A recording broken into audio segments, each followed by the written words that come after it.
వాడికి నాలెడ్జ్ ఎక్కువ, కంప్యూటర్ బాగా వచ్చు వాడికి. వాడిది కాక వాడు 15 రోజులు 20 రోజుల నుంచి అదే ఇస్తుర్రు వానికి. ఇది కాదు నాది, నేను నైట్ నిద్ర గాయలేకపోతున్నా, ఇది కాదు నాది, ఇంకొకరు రావాలి వానికి. వాడిని ఇస్తలేరు, నువ్వే చెయ్యి అంటుర్రు. ఈగోకు తీసుకొని వాడు నేను చెయ్యను అంటే వీళ్ళు ఈగోకు తీసుకొని టార్చర్ పెట్టిరు. వాడు నాది పాస్పోర్ట్ లాక్కుర్రక్క, పాస్పోర్ట్ ఇస్తలేరక్క అని ఎన్నోసార్లు చెప్పిండు. వాడు డ్యూటీకి వచ్చినా అటెండెన్స్ వేయలేదు, ఇంకా అటెండెన్స్ అయిన దానికి ఎందుకు పోతున్నావురా అన్న. ఏం పోనక్క అన్నాడు. నీకు ఈరోజు ఖాళీ ఉంటే చెప్పక్క ఏదన్నా గుడికోదామన్నాడు. మొన్న నాకు ఇలా ఖాళీ లేదురా అని చెప్పిన. వాడు ఏమోనో నిజంగా, వాడు అక్కడెక్కడో మైసమ్మ గుడి ఉంటుందంట వాళ్ళ దిక్కు, పోయొత్తామక్క ఒక్కసారి దండం పెట్టుకొని వస్తాము అన్నాడు. ఇవాళ నాకు కుదరదురా అన్న. మరి వాడికి డ్యూటీ టార్చర్ తప్ప ఇంకే టార్చర్ లేదు తమ్మి, ఏ టార్చర్ లేదు. 2001 బార్ను పసిపిల్లగాడు వాడు నిజంగా చెప్పాలంటే. కానీ మస్తు మెచ్యూరిటీ ఉన్నాడు, అన్ని కష్టాలు నష్టాలు చూసినోడు. వానికి 3 అక్కలు పాపం. వాడు ప్రతిదీ గమనించి పెరిగినోడు. వాడు అన్యాయంగా డిపార్ట్మెంట్ వాడు ఇంకొకటి సచ్చేంత తోడు కాడు, సూసైడ్ చేసుకోడు వాడు. ఎవడన్నా సూసైడ్ చేసుకుంటాడు అంటేనే వాడే మనిషి అక్క అన్నాడు. ఆయన ఎవరో ఒక ఆయన ఈ మధ్యలో న్యూస్లో హైలైట్ అయ్యిండే, IPS ఆఫీసర్. అరే ఏదో లెటర్ రాసి పెట్టిండంటారా అని, వాడు ఎప్పుడు లెటర్ రాసి పెట్టిండంటారని. ఆయనే మనిషి అక్క, సూసైడ్ చేసుకొని ఇక ట్రై చేస్తారక్క, సూసైడ్ చేస్తారా అక్క అన్నాడు. వాడు ఒక అని కూడా గప్పుడే వాడు సూసైడ్ చేసుకుంటాడు కాడు. వాడు డిప్రెషన్లో ఉంటే చెప్తాడు కదా నాకు సూసైడ్ చేసుకోవాలి, వాడు సూసైడ్ చేసుకుంటాడు కాడు తమ్మి. వాడు డిపార్ట్మెంట్లో ఏమన్నా ఉంటే వాడు డ్యామ్ షూర్ నేను ఈ 1 ఇయర్ అయితే నేను ఈడు ఉండను, నేను ఈ పీరియడ్ ఏదో అయిపోయింది, నా జాబ్ అయితే ఒకటి వీక్ వేయలేడాక, నేను మళ్ళీ ట్రై చేసుకుంటా, నేను చదువుకుంటున్నా, నేను కంపల్సరీ కొడతా అన్నాడు. వాడు సూసైడ్ చేసుకుంటాడు కాడు తమ్మి.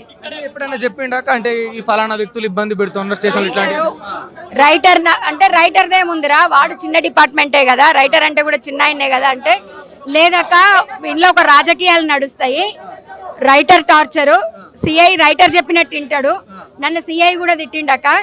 ఎవరో ఏసీపీకి వరకు అయింది ఇష్యూ, ఏసీపీకి ఆయన పేరు కూడా నాకు తెలియదు, ఏసీపీ పేరు ఏదో చెప్పిండు, చివర్లో అయితే గౌడ్ ఉంది. అరే మా కులమే కదరా అని కూడా నేను అన్నా, నాకు ఏమో తమ్మి తెలియదు, గౌడ్ ఉంది. అవునక్క రిటైర్మెంట్కి దగ్గర ఉన్నాడు అని కూడా చెప్పిండు. ఆయనకు నిన్నమన్న ఏదో హెల్త్ బాగాలేదని కూడా చెప్పిండు, అది కూడా ఏదో కింద పడ్డాడక్క అని కూడా చెప్పిండు. ఈ కన్వర్జేషన్ తమ్మి, ఆ కన్వర్జేషన్లో నాకు ఇట్లా అయిందక్క గిదక్క అని చెప్పిండు.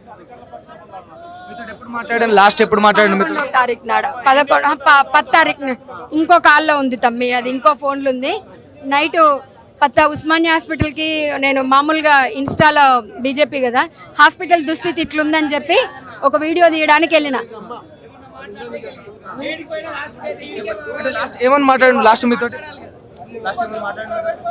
ఇంకేముంది, వాడైతే సూసైడ్ చేసుకోడు తమ్మి. ఇంకొకటి ఏంటంటే, సరే వీళ్ళు ఏం న్యాయం చేస్తారో, ఎవరి మీద విచారణ జరిపిస్తారో నాకు తెలియదు, కానీ అట్లాంటి పసిపిల్లలు ఇంకా చావద్దంటే వానికి ఎప్పుడు ఏదో ఒకటి అంటే ఈ డిపార్ట్మెంట్లో ఈ పోస్టులు తక్కువ పడ్డాయి, ఇవి ఎప్పుడు వానికి అదే ఉంటుండే. ఇంకే కానిస్టేబుల్ జరగకూడదు చావకూడదు, ఇంకెవ్వరూ చావకూడదు అనుకుంటే, ఇంకెవ్వరూ టార్చర్ అనుభవించకూడదంటే వీని చావు మీద నిజాలు బయటికి తీయండి. కనీసం డిపార్ట్మెంట్లో హయ్యర్ వాళ్ళకి జర భయం పెట్టండి. కానిస్టేబుల్స్ కూడా మనుషులే అని జర గుర్తించండి వాళ్ళని. ఎందుకంటే వీడు చచ్చిపోయిండు, మీరు 10 కోట్లు ఇచ్చినా, వాళ్ళ ఇంట్లో జాబ్ ఇచ్చినా ఓ మనిషి అయితే రిటర్న్ రాడు. ఇప్పుడు ఎవరికి ఇస్తారన్న జాబు? వాళ్ళ అన్న కూడా ఏఆర్ కానిస్టేబులే, ఎవరికి జాబ్ ఇస్తాడు? ఆర్థిక సమస్యలు అంటే వానికి ఇంత భూమి ఉంది, వాడేం ఆర్థిక సమస్యలలో కొట్టుకొని లేడు, నాకు తెలుసు వానికి ఇంత భూమి ఉంది, అది వాడికి ఆర్థిక సమస్యలు కూడా లేవు. వాళ్ళమ్మ వాడు ఎప్పుడు అంటుండేది, వాడి ఇంట్లో చిన్న కొడుకు, నాకు వాడు ఇన్ని చెప్పి వాళ్ళ కుటుంబ సభ్యులు నేను చూడలే, కానీ వాడి ఇంట్లో చిన్న కొడుకు, వానికి ఏ సమస్యలు కూడా లేవు, నా ఆర్థిక సమస్యలు లేవు, కుటుంబ ప్రెజర్ లేదు, వానికి ఏ ప్రెజర్ లేదు తమ్మి. వానికి ఉన్నది డిపార్ట్మెంట్ ప్రెజరే. వాని చావుకు అర్థం ఉండాలంటే, ఇంకే కానిస్టేబుల్ కూడా వానిలాగా సూసైడ్ చేసుకోవద్దంటే, ఇంకే పిల్లలు కూడా వానిలాగా చావకూడదంటే, కనీసం వాని పేరు ఉండాలంటే, వాడు ఎందుకు చచ్చిండో ఎంక్వైరీ చేయండి. వాడు ఎందుకు చచ్చిండో, వాడైతే చచ్చేటోడు కాడు. చంపిర్రా అంటే చంపొచ్చు, వాడు చచ్చేటోడు కాడు. ఒకవేళ వాడు సూసైడ్ చేసుకున్నా కానీ ఈ టార్చర్ ఏందో చూడండి. వాడి చావుకు న్యాయం అంటే వాళ్ళ కుటుంబానికి డబ్బులు ఇమ్మని కాదు, ఎవరికి కావాలయ్యా డబ్బులు మనిషి చచ్చిపోయినాక. ఇంకో పిల్లగాడు వానికైతే వాని మెంటాలిటీ నాకు బాగా తెలుసు కదా, వాని వల్ల ఇంకొకరు చావకపోతే అది వాడు ధన్యం అనుకుంటాడు. వాడు అంత మెచ్యూరిటీ తమ్మి. ఇంక ఈ పోలీస్ డిపార్ట్మెంట్లో కానిస్టేబుల్ అంటే వివక్షత చూపించకుండా ఈ రాజకీయాలు ఏవో నడుస్తాయంటనా. ఎప్పుడు అనేవాడు బ్రిటిష్ కాలం నాటి వ్యవస్థక ఈ పోలీస్ డిపార్ట్మెంట్లో, బ్రిటిష్ కాలం నాటి వ్యవస్థక అనేటోడు. వాళ్ళ కుటుంబానికి ఏం న్యాయం చేస్తారు తమ్మి?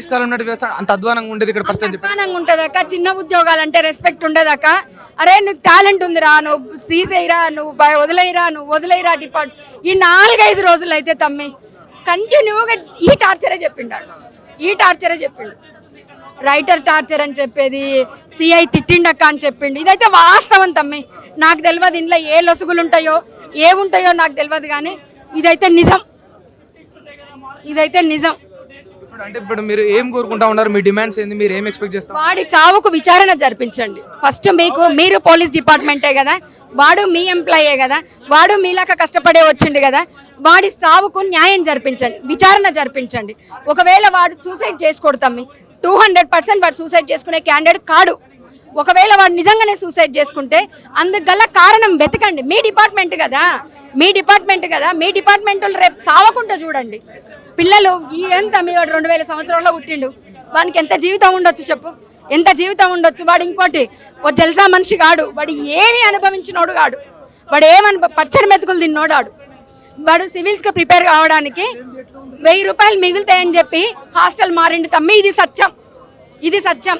వాడిని ఇంట్లో నుంచి తీసేస్తే వాడిని సస్పెండ్ చేసేసిన వాడు అన్నాడు, ఆ సస్పెండో ఇంకేదో అటాచో ఇంకేదో చెప్పిండు తమ్మి. ఆ లాంగ్వేజ్ నాకు పోలీస్ లాంగ్వేజ్ నాకు తెలియదు. తీసేస్తే వాని ఫ్రెండ్ కాడికి పోయి ప్రిపేర్ అయ్యేటోడు. వాని ఫ్రెండ్ ఐఐటి కాలేజ్లో జాబ్ కొట్టిండు తమ్మి. వాడికి ఫిజిక్స్ రాకపోతే వీడు ఫిజిక్స్ నేర్పిండు. వాడు ఆ కృతజ్ఞతతోటి నువ్వు రారా అని చెప్తే వీడు పోతా అన్నాడు. వాడు బంగారు భవిష్యత్తు ఉన్న పిల్లగాడు, వాడు సత్య క్యాండిడేట్ కాడు తమ్మి. ఇది మరీ అనకూడదు, కానీ ఎట్లా ఉసురు ముడుతుందో ఈ డిపార్ట్మెంట్కు. మరి ఎల్బీ నగర్ పోలీసు వాళ్ళు ఎట్లా నాశనం అవుతారో, అయ్యర్ పోలీసు వాళ్ళు అయితే వాళ్ళు మనుషులే అయితే నిజంగా వాని చావు గురించి ఆలోచించి ఇంకే కానిస్టేబుల్నైనా జర మనుషుల్లాగా గుర్తించరాక, కానిస్టేబుల్ అంటే మనుషుల్లాగా గుర్తించరాక అన్నాడు తెలుసా. కానీ వానికి సెల్ఫ్ రెస్పెక్ట్ ఎక్కువ. అంత నాలెడ్జ్ తమ్మి వంది, అంత నాలెడ్జ్. వాడు అసలు వాడికి అప్పుడు హెల్త్ బాగాలేక కొంచెం ప్రిపరేషన్ రాక వాడేదో కుటుంబ హెల్త్ బాగాలేదక్క నాకు అని చెప్పి వాడు అప్పుడు వాడిని ఫ్రెండ్స్ 2-3 ఎస్ఐలు అయ్యారు. వానితో పాటు ప్రిపరేషన్ అయిన వాళ్ళు ఇట్లా ఎస్ఐ అయ్యాక నేనే ఇట్లున్నాక ఒరే నీకు 6 నెలల్లో వస్తుంది. వాడు వదిలేస్తే పోయి లీవ్ పెట్టుకొని చదువుకునేటోడు తమ్మి. వాడిని అన్యాయంగా తెలుసా, అన్యాయంగా ఇలా ఇక్కడ ఎవరుంటారో నాకు తెలియదు, లేడీ కానిస్టేబుల్స్ కానీ వాళ్ళ పేర్లు నాకు చెప్పలేదు. కానీ ఒక అక్క ఉండి అట్లా మాట్లాడకరా, వాళ్ళ ఆఫీసర్లు రా, నువ్వు న్యాయంగా మాట్లాడకరా అడ్జస్ట్ కారా అని ఆ అక్క కూడా చెప్పింది. అక్క నీ లెక్కనే అక్క నాకు క్లోజ్ అక్క అన్నాడు. వాడినైతే మింగిరు తమ్మి, నిలువున వాని పానం మింగింది ఈరోజు డిపార్ట్మెంట్. సరే ఇప్పుడు వానికి న్యాయం అంటే పోయిన ప్రాణాన్ని అయితే తీసుకురాలేరు. కనీసం విచారణ జరిపి ఇంకే కానిస్టేబుల్ చావకుండా కనీసం న్యాయం జరిపిస్తే అదైనా వాని ఆత్మకు శాంతే తమ్మి. ఏమిస్తారు తమ్మి? ఏమైనా ఏం చేసుకుంటాడు పైసలు? వాళ్ళ అమ్మ ఏం చేసుకుంటారు చెప్పు? పైసలు తగలబెట్టుకుంటారు అని ఎత్తినేసుకొని. వాళ్ళ కజలలో ఏం చేసుకుంటారు పైసలు? వాడెంత కేర్ తెలుసా? వాడు రూపాయి కూడా పెట్టి వాళ్ళ పెద్దక్కకు, మా పెద్దక్క పరిస్థితి గిట్లక్క, మా ఈ రెండో అక్క గిట్లక్క, వాడు అన్నీ చెప్పేటోడు వాళ్ళ కుటుంబం పరిస్థితి మొత్తం. 2 కానిస్టేబుల్ తమ్మి వాళ్ళ ఇంట్లో. వాళ్ళ అన్న కూడా ఏఆర్ కానిస్టేబుల్, వీడి కానిస్టేబుల్. మరి మింగిరు తమ్మి డిపార్ట్మెంటు. సరే ఇంట్లో మరి ఏం కుతంత్రాలు పాడైతాయో, ఏం పగలు పడతారో ఈ పోలీసు వాళ్ళు, ఏం నాశనం అయిపోతారో మరి. కానీ వాడు నా చేతులున్న పిల్లగాని లెక్క రోజు ఒక మనిషి ఎట్లుంటుంది తమ్మి, రోజు స్టడీ గురించే చేయడం. నేను మొన్న నేరెళ్ళ ఘటన గురించి కస్టోడియల్ టార్చర్ ఉంటుంది కదా, ఆ కస్టోడియల్ టార్చర్ గురించి ఒక వీడియో తీసినుంటే వాడు నాకు సబ్జెక్టు గిది చెప్పక్క, గిట్లుంటుందక్క, గిట్లుంటుంది. అరే గీ సెక్షన్ అంటే ఏందిరా అని అడిగిన. గిదక్క అన్నాడు. ఒరే ఇంత టార్చర్ పెడతారా పోలీసు వాళ్ళు అంటే? పెడతారక్క, పొలిటికల్ ప్రెజర్ ఉంటే అన్నాడు. వాడు అన్ని ఎట్లుంటే తమ్మి న్యాచురల్గా మాట్లాడే మాటలు. వాడు అట్లే వాడు చిన్న పిల్లగాడు తమ్మి. మింగిరు తెలుసా, మింగిరు. సో ఇప్పుడు చెప్పండి, ఇప్పుడు అంటే మీరు ఫైనల్ గా ఇప్పుడు ఏం కోరుకుంటా ఉన్నారు? వాడి చావుకు సమగ్ర విచారణ జరపండి. వాడు సూసైడ్ చేసుకుంటాడు కాడు. వాడు సూసైడ్ ఒకవేళ చేసుకుంటే కంపల్సరీ రాసి పెడతాడు. కనీసం వాని ఫోన్ బయటికి తీయండి, వానికి రాసే ఓపిక లేకపోయి వాడు రాస్తాడు కంపల్సరీ, వాని ఫోన్ బయటికి తీయండి, వాని ఫోన్ కరెక్ట్గా చూడండి, చూస్తే తెలుస్తుంది. పని చేయలేదంట అన్న, పోలీస్ డిపార్ట్మెంట్లో కెమెరాలు పనిచేయవా అంటే ఇంత లత్కోర్ డిపార్ట్మెంట్లో పోలీస్ డిపార్ట్మెంట్లో అంటే ఇప్పుడు బయట కెమెరాలు పనిచేయకపోతేనే వీళ్ళ రెస్పాన్సిబిలిటీ ఉంటుంది కదా, పోలీస్ డిపార్ట్మెంట్లో కెమెరాలు పనిచేయవా? పనిచేస్తాయి కదా. మరి వాడిని మర్డర్ చేసిండు అనుకుంటున్నాను నేను నిజంగా తమ్మి, వాడిని మర్డర్ చేసిర్రు. అంటే ఇప్పుడు కెమెరాలు కూడా ఏవి పని చేస్తలేవని చెప్తా ఉన్నారా? పని చేస్తలేవని చెప్తున్నారు వాళ్ళు. ఇప్పుడు ఏం చేస్తారు తెలుసా తమ్మి, నిజంగా చెప్తున్నా, వాస్తవం మాట్లాడొద్దో నాకు తెలియదు కానీ వీళ్ళని పిలుస్తారు, వీళ్ళు చిన్న జాతోళ్ళు కాంప్రమైజ్ చేపిస్తారు, అది ఇది అని చెప్తారు. వాళ్ళన్న కూడా డిపార్ట్మెంటే కాబట్టి రేపు వాడికి ఏం టార్చర్ పెడతారో అన్న భయానికి వాడు కూడా ఒప్పుకుంటాడేమో తెలియదు వాస్తవం కాడికి.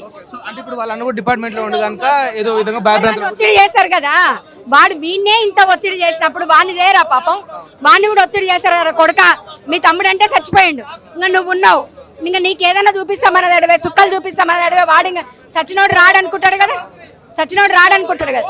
నేను అనేది ఏంటంటే ఈడ న్యాయం జరగాలి. న్యాయం ఏంటంటే మీ పనికి మాలిన డబ్బులో మీ హోదాలో కాదు, మీరు ఏమిస్తారో ఇది కాంప్రమైజ్ కాదు. సచ్చినాక ఏముంది తమ్మి, మనిషి సచ్చినాక ఏం చేసుకుంటు, వాడు ఒక ఐఏఎస్ ఆఫీసర్ ఐపీఎస్ ఆఫీసర్ అయ్యే నాలెడ్జ్ ఉన్న పర్సన్, వాడు సొసైటీకి ఏదో చెయ్యాలన్న తపనున్నాడు. వాడి చావుని సమగ్రంగా విచారణ జరిపితే కనీసం వాళ్ళకి శిక్ష పడితే రేపు పొద్దుగాల ఏ కానిస్టేబుల్ని కూడా ఎవరు టార్చర్ పెట్టరు, కానిస్టేబుల్ని కూడా మనుషులే అని రికగ్నైజ్ చేస్తారు. వాళ్ళు డిపార్ట్మెంట్ కష్టపడే వచ్చిరని చెప్తారు, కష్టపడే వచ్చిర్రు, వాళ్ళకి రెస్పెక్ట్ ఇవ్వాలని హయ్యర్ డిపార్ట్మెంట్ వాళ్ళు చూస్తారు. అరే వాడు చెప్పేటోడనా కానిస్టేబుల్ అని ఇళ్ళల్లో పని చేయించుకుంటారంట తెలుసా, ఈ సిఐలు ఎస్ఐలు ఉన్నోళ్ళు ఇళ్ళల్లో పని చేయించుకుంటారంట. వానికైతే డ్యూటీ ప్రెజర్ తమ్మి 100% నేను చెప్తున్న వానితో నేను మాట్లాడింది డ్యూటీ ప్రెజర్ తప్ప ఇంకో ప్రెజర్ లేదు. వాడు సూసైడ్ చేసుకుంటోడు కాడు, వాని సావుకు విచారణ జరిపియండి. నిజంగా చెప్తున్నా, ఒక మనిషికి బంధం ఉండాలంటే రక్త సంబంధమే అక్కర్లేదు, వాడు నాకు కడుపున పుట్టిన కొడుకుతో సమానం. ఇది ఇట్లా న్యాయం జరపకపోతే నిజంగా నిరాహార దీక్ష చేస్తా. ఏముండా కొడుకులు ఏమైనా సరే ఏం చేస్తారు, సంపద రాయట్లే, నేను నిజంగా నిరాహార దీక్ష చేస్తా తమ్మి. ఇది న్యాయం కాదు, మానవత్వంగానే కాదు. వాడు కళ్ళ ముంగల పిల్లగాడు తమ్మి, నవ్వుకుంటూ ఇట్లొచ్చి అట్లొచ్చినోడు, వాడికి అన్యాయం తెలుసా, ఇది అన్యాయం, ఇది చంపడం. అయితే వాడు చచ్చటోడు కాడు, వాడికి కష్టం తెలవనోడు కాడు, వానికి హెల్త్ బాగాలేకున్నది. ఉస్మానియా హాస్పిటల్కి వచ్చిండ్రా అంటే అది నరకం అక్క, నేను ఎన్ని రోజులు ఉన్నో తెలుసా అక్క అన్నాడు. వానికి ఏదో ఎన్నుపూస ఏదో నొప్పి ఉన్నప్పుడు వాడు అదేమంటారు ఎగ్జామ్స్ అప్పుడు ఉంటాయి, అప్పుడే పోయినాక నేను అనలా గిట్లుంటుంది అక్క ఫుడ్, నీళ్ళు ఉంటుంది అక్క ఫుడ్, నువ్వు క్యాంటీన్ చూడక్క అన్నాడు, ఆడ బెడ్లు ఉండవక్క అన్నాడు. వాడు అన్నీ చెప్పి, వాడు సచ్చటోడు కాడు తమ్మి, సత్యం వీక్ మెంటాలిటీ కాదు వాడంత సెన్సిటివ్ కాడు, వాడు ఏ కష్టమైనా భరించేటోడు. కానీ సెల్ఫ్ రెస్పెక్ట్ ఉన్నాడు, గులాంగిరి కొట్టే నైజం వాంది కాదు, సెల్ఫ్ రెస్పెక్ట్ ఉన్నాడు. అదైతే సెల్ఫ్ రెస్పెక్ట్ ఉన్నాడు, చదివేటోడు. వాడు ఆనిముత్యం తమ్మి చదువులల్లా. వాడు ఏ సెక్షన్ అడుగు అవలీలగా ఫోన్లోనే చెప్తాడు, ఏందిరా అంటే అవలీలగా ఫోన్లోనే చెప్తాడు. మ్యాథ్స్ అయితే వాడు ఇట్లా చేస్తాడు తమ్మి. వాడు అసలు సివిల్ ప్రిపేర్ అవ్వాలని డబ్బులు దాచుకుంటుండు తమ్మి, బుక్కులు కొనుక్కొచ్చుకుంటు తమ్మి. మొన్న 8 తారీఖో 7 తారీఖో బుక్కులు కోటి పోయి వాడు అక్క ఇంకో ఈ బుక్ నువ్వు చదువక్క అని నాకు బుక్ ఇచ్చిండు తమ్మి. వాడు నాకు బుక్ ఇచ్చిండు, ఈ బుక్ చదివితే లైఫ్ ఏంటో తెలుస్తుంది అక్క అంటే నాకు తెలియదు రా ఏంది అంటే, నువ్వు చూడక్క ఈ బుక్ చదవక్క అని నాకు బుక్ కూడా గిఫ్ట్ ఇచ్చిండు తమ్మి. ఒకటి ఏదో మానసిక ఏదో వ్యక్తిత్వం అని ఓ బుక్ ఇచ్చిండు. వాడు కష్టాలు వస్తే ఎట్లా ఫేస్ చేయాలని వాడి దగ్గర ప్రతి సబ్జెక్టుకి ఒక బుక్ ఉంటుంది తమ్మి.